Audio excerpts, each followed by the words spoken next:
Nandito na ako! Alis na ako!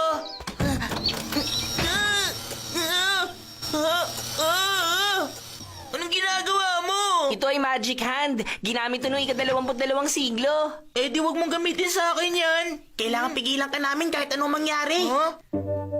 Si Washi. Matagal din tayong hindi nagkita, Lolo. Naku, pwede ba? Pakiusap, huwag mo akong tawagin Lolo. May problema po ba ron? Mahaba masyado kung Lolo ng Lolo ko.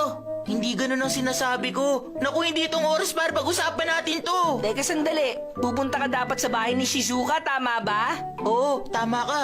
Sinabi rin niya na mag-isa lang siya sa bahay at wala siyang ginagawa, kaya pinapapunta ka niya para maglaro, di ba? Tama ka. Paano mo nalaman yun? Sinasabi ko sa'yo, huwag ka nang umalis. Huwag kang pakialamero. Pambihira, ano bang gusto mo? Mukhang kailangan ipakita natin sa kanya, Doraemon. Ano yan? Photo album ba yan? Para napakaluma na niyan ah. Sa'yo ang album na yan. Nakalagay dyan ang mga picture mo sa hinaharap. Ang hinaharap ko? Future ko? Bakit nasa album? Para sa'yo, nasa hinaharap yan. Pero sa ika-22 siglo, ito ay nakaraan.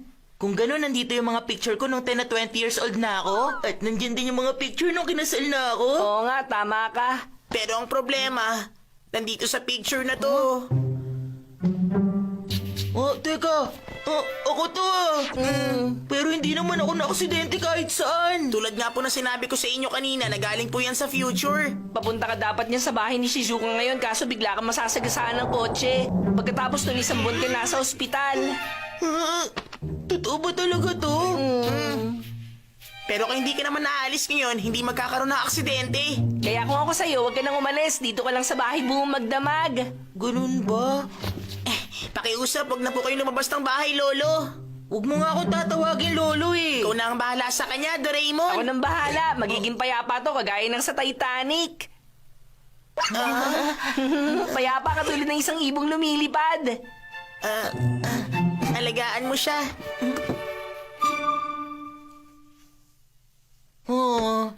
Siguradong galit na si Shizuka ngayon.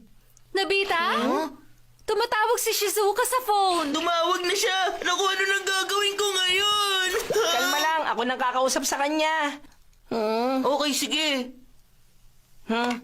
Hello, pwede ba kay Shizuka? Pasensya ka na pero kasi... Ha? Hindi. Ano kasi... Hindi makakatulong yung mga sinasabi mo. Ano? Magandang kwento ng comics? At masarap na mga dorayaki! Mangako ka sa akin na wala kayo pagsasabi. Pupunta tayo nga sa bahay ni Shizuka. Ayos lang sa'yo, masagasaan ako ng kotse. Sasamahan naman kita papunta doon kaya huwag ka mag-alala. Mag-iingat ka lang din at ayos na.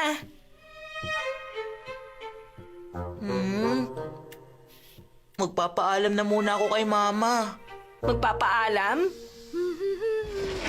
Mama, Ano yon? maraming salamat po sa pag-aalaga sa akin. Ha?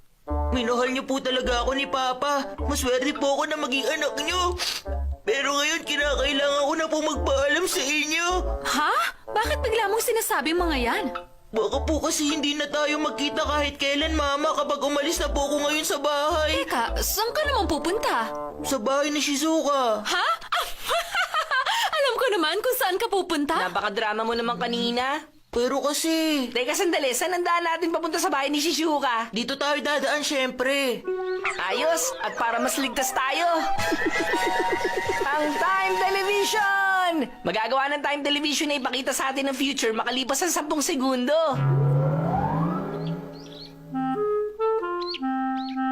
Tingnan mo, 10 segundo mula ngayon, nandun na yung nilalakaran natin. Kung ganun, yung nakikita ko naglalakad sa unahan natin, mas maaga ng 10 Tama, segundo kaysa ganun sa na nga. ngayon.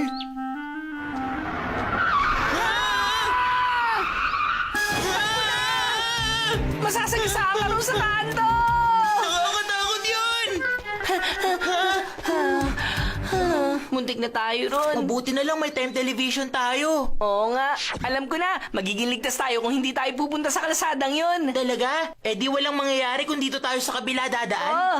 Ayun, ayos! Tara na! Wala ka nang dapat ipag-alala. Hmm? Mm,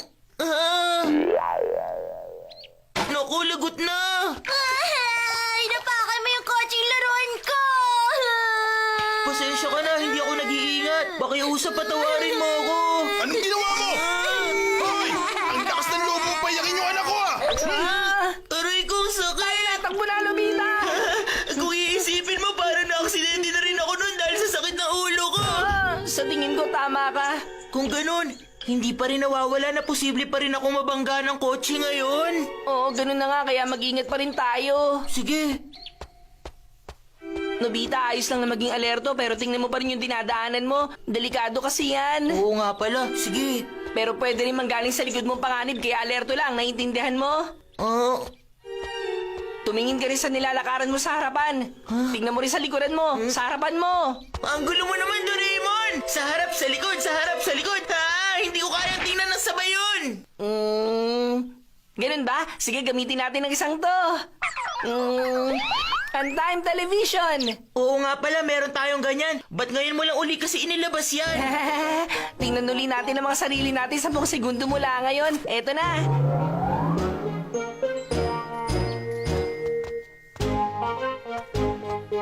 Mukhang ayos naman itong dinadaanan natin. Makikita natin agad ang mga sasakyan kahit saan pa sila galing.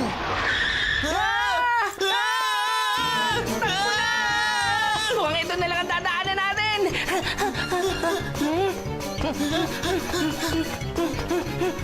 Delikado rin dito. Dito tayo. Hindi rin pwede dito.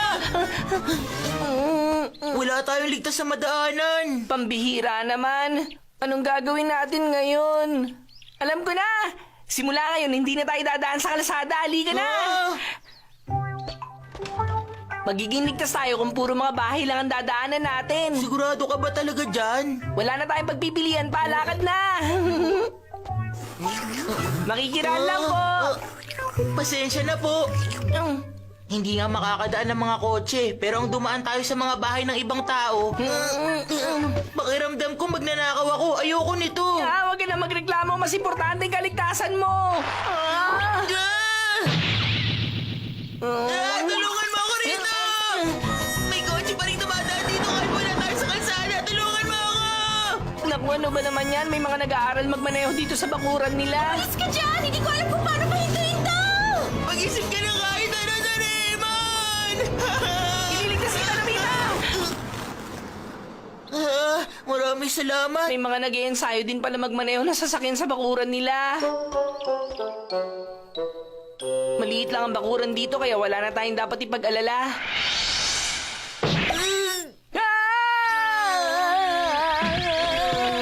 Anong ginagawa niyo dito sa bakuran ko, ha? Mga magnanakaw kayo? Sandali, hindi po kami magnanakaw. Ka na magpaliwanag! Sandali lang po. May tatanong lang po ako sa inyo, sir. Nagmamaneho rin po ba kayo ng sasakyan? Aba, nakilala mo pala ako, ha? Oo, taxi driver nga ako. Mukhang hindi pa rin tayo nakakatakas hanggang ngayon sa mga sasakyan. Ano? Nandito ba kayo dahil umiiwas kayo sa mga sasakyan? Kung ganun pala, nagkamali kayo ng pinuntahan. Bakit naman po? Madalas kasing binabangga ng mga truck ang mga bahay na ito dahil sa biglang liko ang daan dito at sobrang bilis ng pagpapatakbo nila.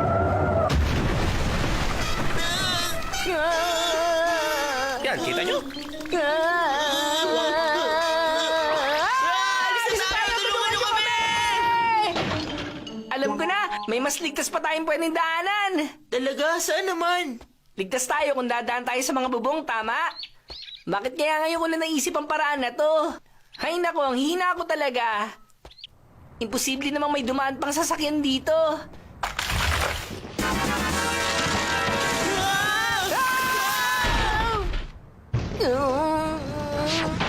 Aray ko, ang sakit naman. Doraemon, ayos ka lang ba? Hindi ko na kaya to. Gusto ko na umuwi. Hindi pwede, Nobita. Baka masagasaan ka rin sa pag-uwi mo. Ito na ang tadhana natin. Bakit ganyan pa sinasabi mo? Nandito lang pala kayong dalawa. Huh? Nag-alala ako kaya hinanap ko kayo. Si Washi. Tulungan mo kami si Washi. Hindi kami makatakas sa mga sasakyan. Ano ka ba naman, Doraemon? Kung hindi mo kayang lampasan ang problemang to, paano ko ipapaubaya sa'yo si Lolo?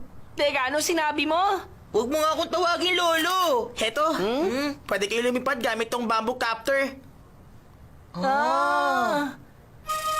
Gawin mo makakaya mo, Doraemon! Nakakahiya naman. Mabilis lang tayo nakarating. Oo nga, mabuti naman. Shizuka, pasensya ka na.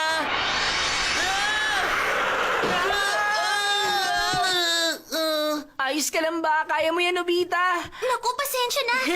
Nainip kasi ako kaya inaya ko muna si Blanco na maglaro dito sa bahay. Oh? Buti nga! Bleh! Ayan, okay ka na ulit, Nobita. Ano sinasabi mo dyan? Hindi okay ang masaktan ng ganito, no? Ano ka ba? Huwag mo sabihin yan. Dapat nga ganitong itsura mo. Mas okay na yan kaysa dito. Hindi naman ganyan kalala ang aksidente ko ngayon. Anong picture pala yan? Ewan ko.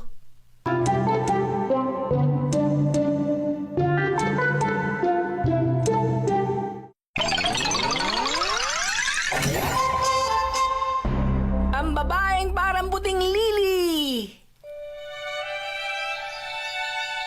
Ang babaeng yun, paano ko ba sasabihin? Isa siyang babae na parang puting lili. Napakalinis niya. May mahabang buhok. May mga matang para bang nangungusap at kumikinang. 1945 noon. Mga panahong halos araw-araw may bumobomba sa mga syudad ng Japan. Kaya kaming mga matatanda na mga bata pa noon, kinailangang malayo sa aming mga pamilya at lumikas sa malalayong layo. Kasama ng mga guro at mga mag-aaral. Student evacuation ang tawag doon. Wala kami noong alam sa kasalukuyang nangyayari. Sapilitan kaming humukay ng mga kuweba, sapilitan kaming pinagsaka. Lagi kaming ginugutom noon. Sa palagay ko, hindi nyo pa nararanasan kung paano magutom. Isang hapon, sa tabing ilog habang nagtatakip silim, nakilala ko ang babae. Wala siyang sinabi kahit isang salita. Ang nakapagtataka, na iparating niya ang nararamdaman niyang pakikiramay at tumagos ng malalim yun sa puso ko. Wala siyang sinabi, basta may inabot lang siyang tsokolate. At nawala na lang siya kasabay ng paglubog ng araw. Ang lasa at sarap ng tsokolate niyon, naaalala ko pa rin hanggang ngayon. Napakagandang kwento naman. Nalaman niyo bang pangalan ng babae at kung saan siya nakatira? Yun na ang una at huling pagkakataon na nakita ko yung babae. Ganun po ba? Nasaan na kaya siya at ano kayang ginagawa niya? Yan din ang tanong ko eh. Gusto niyo po bang makita siya uli? Aba, oo naman, Nobita. Sino naman? Yung magandang babae na nakita noon ni Papa bandang hapon sa tabing ilog. Bulaklak daw po siya para siya puting lili. Parang puting lili? Bandang hapon sa tabing ilog? Papa? Sino yung babaeng parang puting lili, ha? Nako, wala yun, Mama. Ano sinasabi mo? Wala lang yon. Wala lang yun. Babaeng parang puting lili. Siguro napakaganda niya talagang babae. Tama ka, siguro nga. Mas maganda sana kung nakunan siya ni Papa ng litrato. Sayang naman. Hindi naman lahat ng tao meron ng camera ng panahong yun, Nobita. Alam ko na! Kunan natin siya ng picture! Sino naman? Eh di yung babaeng parang puting lili. Ano? Gagamitin natin ng time machine at kukunan siya ng picture. Oo nga, kukunan natin siya ng picture at ireregalo kay Papa. Dinala mo ba ang camera? Oo! 1945 tayo na!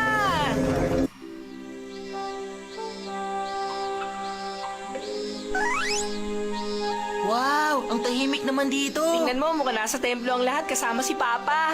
Para tuloy nakakailang na makikita ko si Papa nung kabataan niya. Halika na! Sige!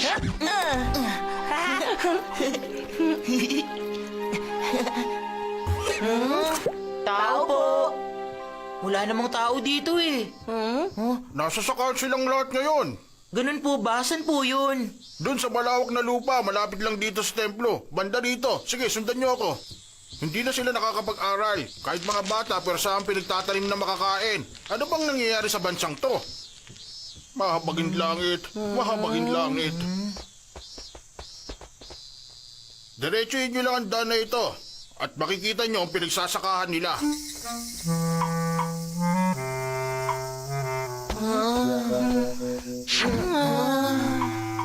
Ang init naman.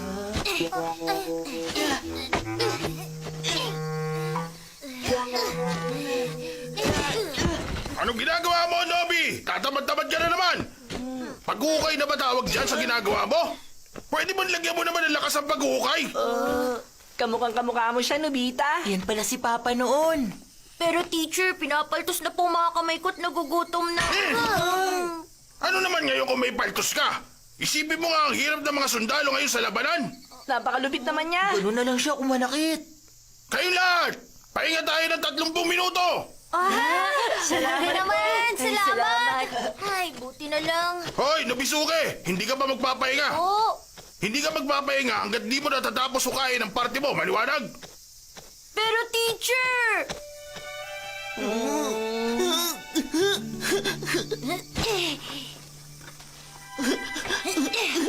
Kawawa naman, hindi ko kaya manood. Hindi ko na kaya. Papa! Ayos ka lang, Papa. Anong gagawin natin? Dali natin siya sa lilim.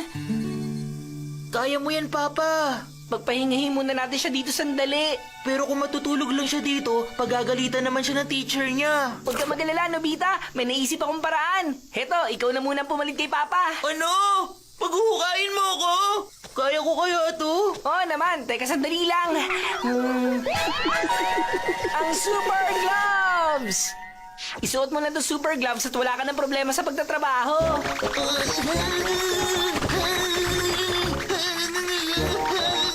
Ang galing, di ba? Matatapos mo nang hukayin ng buong sakahan. Oo nga pala, nasa na kaya yung babae na parang puting lili? Siguro nasa tabi siya ng ilog ngayon. Tama ka. Huh? Teka, yun na si teacher. Nobita, huwag kang pahalata, ha? Teacher, ako lang ang gumawa nito. Hindi po ba ang galing? Aray ko! Bakit ang haba ng buhok mo? Parang pambabae. Ahitin mo ang buhok mo! Ahitin mo! Naman, lagot na. Isip, isip, isip, isip, isip. Alam ko na. Ang Rocky Hat! Magaling, Nobby. Patapos ka na sa trabaho mo. Ang determinasyon mo nung una ay talaga nakakadismaya. Ayoko. Pero bumawi ka at ipakita mo magaling ka. Tulungan kita ibalik ang buhok mo. Ganun pa man, sa itsura ng buhok mo ngayon, hindi ko nakikita ang pagsunod mo. Hindi ako papayag na maging ganyan ang... paano mo naahit ang buhok mo?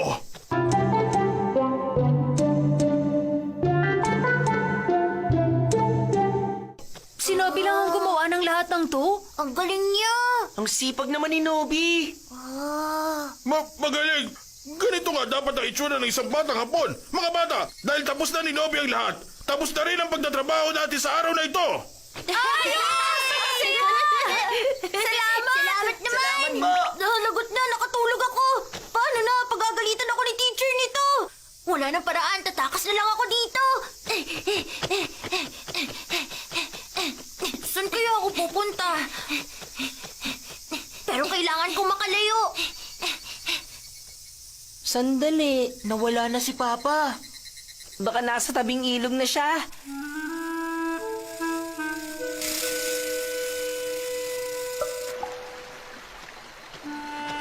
Wala rito si Papa, pati yung babaeng parang puting lili. Hintayin na lang natin silang dalawa rito.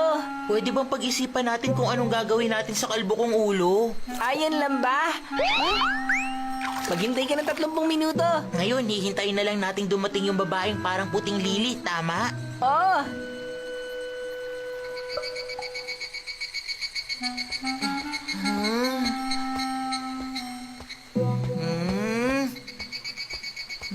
Nobita, huwag kang lalayo. Pero malapit ang lumubog ang araw, wala pa sa kanila ang dumarating. Nag-aalala ako baka...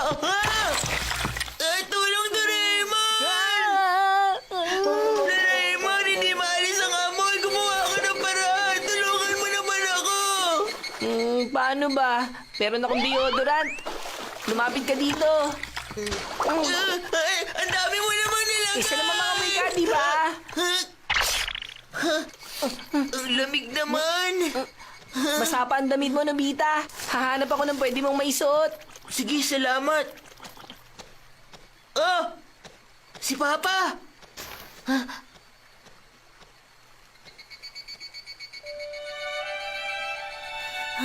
Kapag bumalik ako sa templo, pagagalitan lang ako. Mama, sinubukan ko naman po. Palagi na lang akong gutom. Sana mamatay na ako.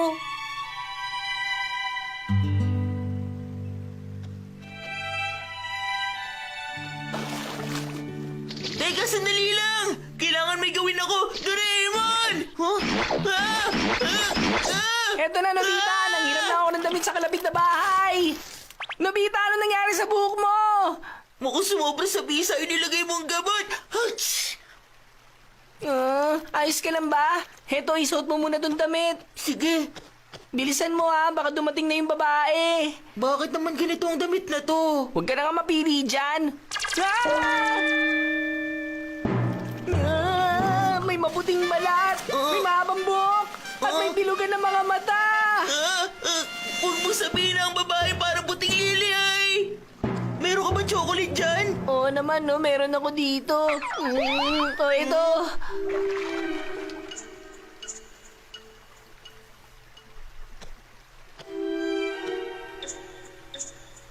Huh?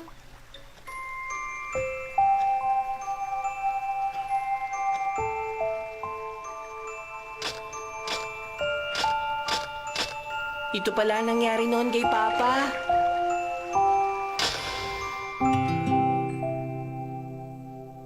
Nakakuha tayo ng picture pero... Tama. Kung ikukumpara ko siya sa bulaklak, para siyang puting-puting lili. Napakagandang kwento. Ay, isa lang naman yung nakakatawang kwento. Hayaan na lang natin ang masayang alaala ni Papa, Doraemon. O sige, Ang saya sigurong alalahanin yan. Oo, tama ka.